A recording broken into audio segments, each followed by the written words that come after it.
Welcome back. I am giving another video the same day, and so I'm wearing the same clothes. I explained all that in my previous video. If you care to go back and check that, it's called Your Legacy of Authenticity. And today I'm going to talk about focus, being driven and not distracted. So I'm a self-development coach in a PBT community, which is post-betrayal transformation. It's a program started by Dr. Debbie Silber. I encourage you to check her out. She's got a podcast called Betrayal to Breakthrough. There will be a link in the description of this video to the community in case you're curious and want to learn more. There's a quiz you can take there to see if you qualify and have the symptoms of post-betrayal syndrome. And so my first 4 classes I gave in the community were spelled the word self, because I styled myself as a self-development coach. My first one was on strength. The second one was on elevation, how to elevate your mood, etc. And my third one was your legacy of authenticity, so L for legacy. And my fourth one was on focus. Actually given quite a few more than that. I'm catching up a little bit today, making videos with the class content. So when I give a class in the community, I'm on Zoom live with members of the community, and I'm able to coach them, answer questions, that kind of thing. But I do start with a topic and then have question answer time at the end. I'm also available in the community for one coaching, and which I can do outside of the community in the real world. I am working towards building, content for that, and that's why I'm sharing my community class content on YouTube with this channel. But because I figure too, I put it together for the class, I might as well share it with the world.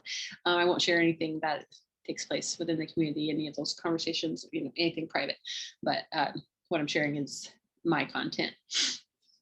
And one thing I like to do at the beginning of every class is share my win of the week. So I'm going by my class notes for the week that I gave the class. And so the win of the week that I had for that week was that I got rid of a bunch of stuff, and I donated a bunch of clothes and things like that. So always can use a little extra space. The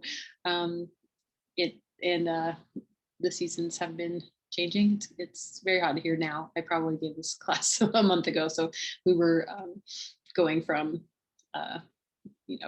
still having some cool days to being warm on a regular basis. But so that was my win. And the class topic: focus, driven, not distracted. Like what's wrong with, multitasking? Like you hear to be good at any kind of job these days, you got to be able to multitask to do, multitasking is, I think maybe it started to kind of die down, that people aren't worshiping multitasking anymore like they used to, but you still hear of it as like it's a good thing if you're able to multitask. But there was a study from Stanford University that talked about that it actually adds stress to our daily lives and has negative effects on our mood and our motivation and our productivity. And there's also the we're not actually able to multitask. If you look into what multitasking means, it's really task switching. So every time that you change what your focus on what you're doing, you lose a little bit of something. Your brain has to reconfigure to go back to the other thing. So when people say multitasking, there's not really any such thing, unless one of the things that you're doing, like when you're driving, typically that's kind of like our reticular activating system is kind of taken over, and it is working without conscious thought having to be in something. So if something is really second nature to you, you can do it mindlessly, like the expression about it's used as an insult that some people can't walk and chew gum at the same time. It means they're not able to do either of those things without focusing. In order to do more than one thing at a time, at least one of them has to be really, really automatic. And for a lot of things that we're doing, that's not where our brain is at with those functions. And so if you're doing more than one thing, chances are you're not doing any of them well. So some of the consequences of that are that we make more mistakes. This is why we can't remember people's names. Have you ever been introduced to someone and as soon as they walk away, you're like, what was their name? Like, I heard their name. I know I heard it. They said it. It went in. I know I heard it. Cannot remember it.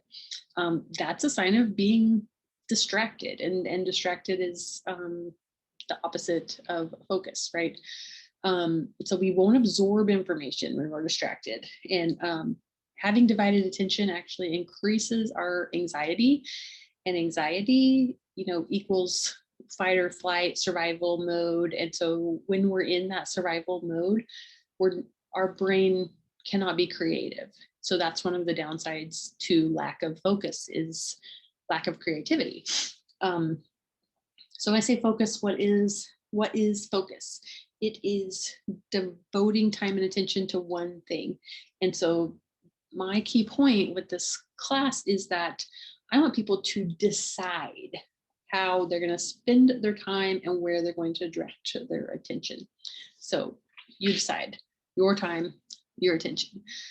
Technology does make our lives easier in a lot of ways, but it's also one of the most common causes of distraction. I personally always keep my phone on vibrate. I very, very rarely ever actually turn the sound on my phone. I think Instagram videos, in order to hear the video, I have to turn the sound on, and then sometimes I'll forget to turn it off. But typically, I listen to the video and I immediately turn the sound back off.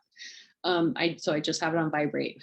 But regarding even the vibrate, my phone automatically is set to go on do not disturb every night at 8 p.m. and it stays on until 7 a.m. I'm a morning person, and a lot of times I'm awake by like 4 a.m. but my phone doesn't come off of that do not disturb sleep mode until 7 a.m. So there are ways that we can use technology in a way that helps us decrease our distractions. And there are ways that it can actually help. Well, I do want to mention the email notifications, like anything that has the little red dot on it, that you can turn those off, or you can embrace it. Some people have to read every single email that comes into their inbox on their phone. My number on my phone is typically, I think it's been at 180,000 or something like that. And it doesn't bother me. If it bothered me, I would turn it off. So if the number bothers you, I encourage you to turn it off or to learn to embrace it. But I get hundreds of email every day. Some of it's, advertising, a lot of it's advertisements and it's things I've signed up for, and I could go through and unsubscribe from them, but I don't want to spend my time doing that. And I might want to know if there's a sale at some place. Like, sometimes I don't typically need to, some of the things where nowadays, there's a sale for President's Day or something that has nothing to do with presidents. There's a sale for, random holidays or Fridays or whatever, the case may be. But when I'm in the market to buy something, I might want to know if it's on sale. And otherwise, I just ignore them. I'm really good at just perusing my, scanning through my emails and only picking out the subject lines that I really want to read. But another way that I use my phone in a manner that is helpful, helps me focus on other things, is that I will set a timer so that I don't have to keep checking the time to make sure. So like, for instance, when I take my lunch break from my day job, I sign off of my work computer and I set a timer for an hour I set it for like 55 minutes to give me that 5 minutes to, run to the bathroom and get back or whatever. But then I don't have to, then I can go and focus intently on making my lunch, Typically doing something else. I check in on the PBT community during my lunch break. And if there's not a lot to do there, I might watch a video from there or somewhere else, and kind of do something like that. And so it allows me to get engrossed in what I'm doing, knowing that I have a reminder to go back to the other task when I need to go back to the other task. And I don't have to keep worrying about it. So it actually, setting a timer like frees up my mind. When I put clothes in the washer, my washer tells me how long the wash cycle, or, the whole cycle is going to be. And so I'll set a timer for that amount of time, because I'll be, my washers in one end of the house, my bedroom's in the other end of the house. So, or I may go outside, and I don't want to forget to put the clothes in the dryer. So I will set a timer, and then I can go do whatever. And when the timer goes off, I'll be like, what was that for? And then oh yeah, that was to remind me to put the clothes from the washer into the dryer. So timers is a very helpful tool that I use to allow me to focus on something else, and remind me to get back to what I need to do. Like if I need to leave to go somewhere or something, I'll set a timer once I'm kind of, at a certain point of readiness. Or if I'm not ready at all, I'll make sure I allow time with the timer to go and get ready, kind of thing. So timers are a huge help to me to actually allow me to focus. And also I still use a paper planner, and I keep a like master to-do list in there. So if I'm in the middle of doing something else, to keep from getting distracted of, oh, I think of this other thing I need to do, I can take 5 seconds, write it down, and then get back to the thing. Otherwise it'll keep nagging in the back of my head, right? Oh, you need to do that, you need to do that, and I won't be able to focus on what I'm trying to focus on. So just keep a master to-do list, jot it down, get back to the task at hand. And speaking of the task at hand, 2 or 3 things a day. Now, depending on the nature of like what you do for work or whatever, like that may be a different, like I keep a different work task list than a, personal home task list, which might have some like work related things on it, depending on, like if I need to remember, like one week I had a 7:30 a.m. meeting on Monday. So I needed to be sure that I was ready for that and that kind of thing. But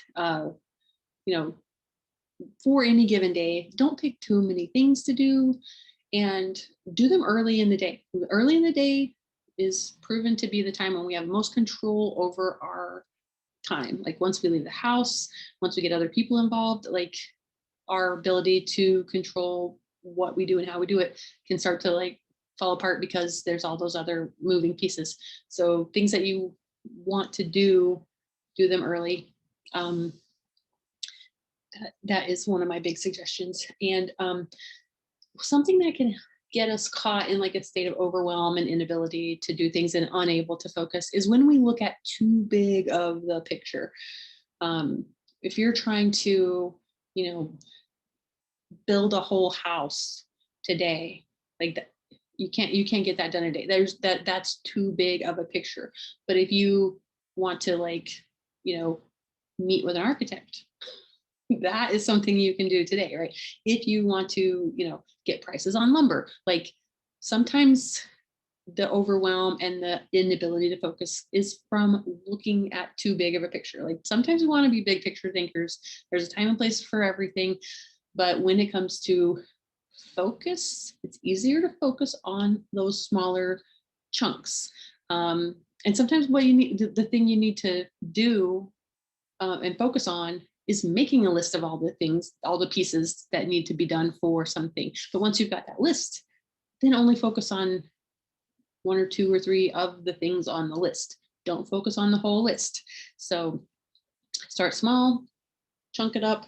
That will help you focus.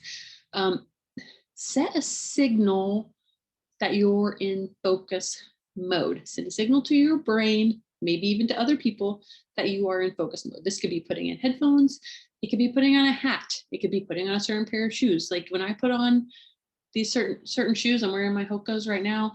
That means Trina's going for a walk. I don't wear them very often, and somebody, my lovely chiropractor, Dr. Ashley, asked me when I wore them into her office one day over like last summer, like, are those good? Do you like them? And I'm like, I haven't worn them enough to know. I've just been in the house with the, pandemic. And and then typically just put on my Chaco Chillos that slide on and don't, and like I very rarely actually wear my like walking shoes, but I did go for a walk this morning, still wearing my walking shoes.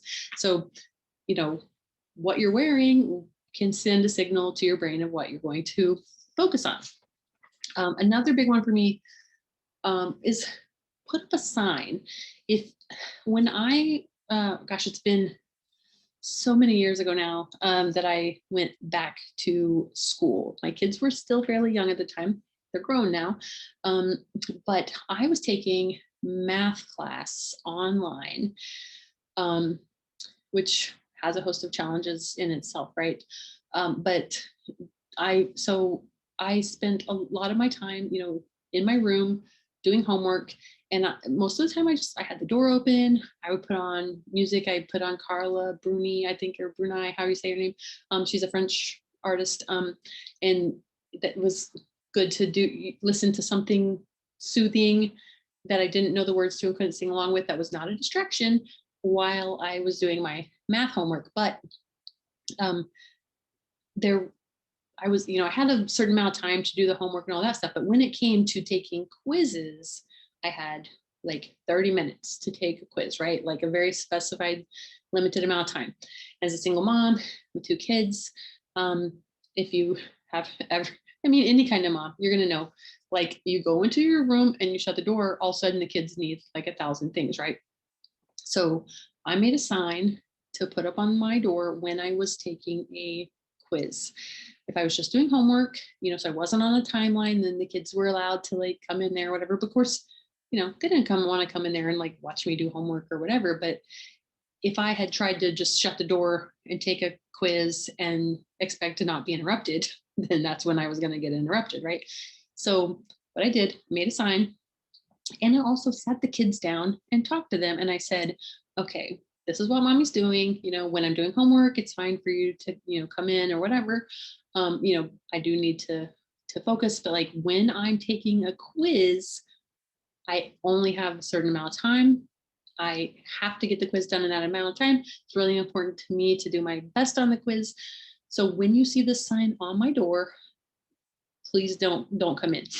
If someone is bleeding, like really bleeding, not like a little poke.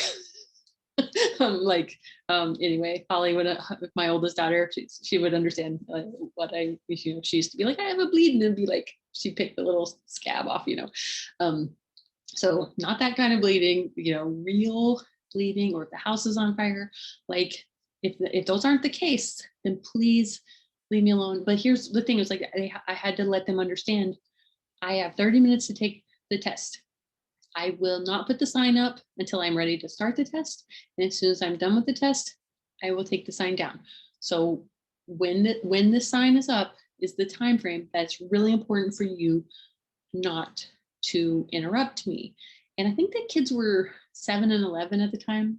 And so they were old enough to understand that. But even like smaller kids can understand that. Like I think sometimes we don't give kids enough credit for being able to understand a boundary when you need some quiet time. You need some things, but so then it's important to, like, especially like that time frame, like this is the amount of time. Like, so if you're working from home and you're in a meeting, I'm going to put the sign up when I'm going to be in a meeting.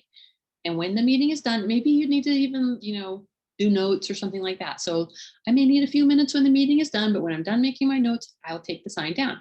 So it's really important for kids to know that you're going to do what you say you're going to do. And that, so, it was important that I follow through with take the sign down when that you're not just using it to escape from them, right? But you might even need to do that. But just if you say like, when I'm done, I'll take the sign down. And when you're done, take the sign down. Like it's important to, respect their boundaries and do what you say you're going to do, and build trust in that kind of thing. But that's a way that kids can learn boundaries. And because if I just went in there and closed the door and like tried to get the time to myself, that, a closed door is an invitation to, hey, what's going on in here? So that's what, put up a sign. And I use the example of how I did it with my kids, but it can work for adults too, roommates, like whatever, like just, send a signal of like, hey, this is the time I need alone. I mean, when it's adults, you might not need to explain in so much depth, but that was something that was very helpful to me. And my kids were, they were very respectful with it, and they, played outside or watched their TV or whatever, and, knew not to bother me when the sign was up. Another suggestion I have for focusing is like skip the hard stuff. Do the stuff that comes easiest. And an example I have for this is when I very first started working at a job, where what I did actually was pay freight bills. And when I started the job and inherited the desk I was working on, there was an entire 4-drawer file cabinet full of invoices.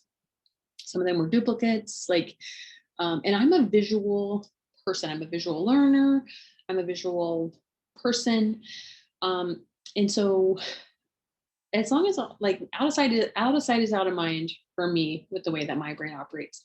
So having all of those tucked away in the drawer just didn't work for my sense of urgency and that kind of stuff. So I took every single stack out of the 4-drawer file cabinet, or I may have done it, kind of like one drawer at a time or whatever, but I'd take them out and I would stack them up on my desk and work through them. And I was new at the job, so I didn't, there were things I didn't know, but there was so much to do that I could do what I did know over and over again. And when if I stopped and asked my supervisor or a coworker every time I encountered one that I didn't know, then that would have been really, really frequently. So what I would do is put those at the bottom of the stack, or the bottom of the stack farthest from me. I would just skip it, and I would just keep on doing the ones that I knew how to do. And we had an occasion to we rearranged our seating arrangements and stuff, and my manager showed up at my desk with a dolly, and he said, "Where do you want it?" And I said, "Where do I want what?" And he said, "Oh, the 4-drawer filing cabinet. I need to move it from your old desk over here to your new desk. Like, where do you want me to put it?" And he hadn't picked it up yet, And I said, I don't need that. And he was like, "What?" And I was like, you can go look at it. It's empty." And he was like, I hadn't been on the job that long. He's like, what do you mean it's empty? It's full. It was full of invoices that needed to be paid. Like, the person who had the position before me, had requisitioned a bigger filing cabinet because, there were so many invoices to pay. And I said, "No, I've processed them all. I don't need that." Like, I had a stack on my desk, like not a huge stack of papers, but I had a stack on my desk, and I was like, "These are all I have outstanding."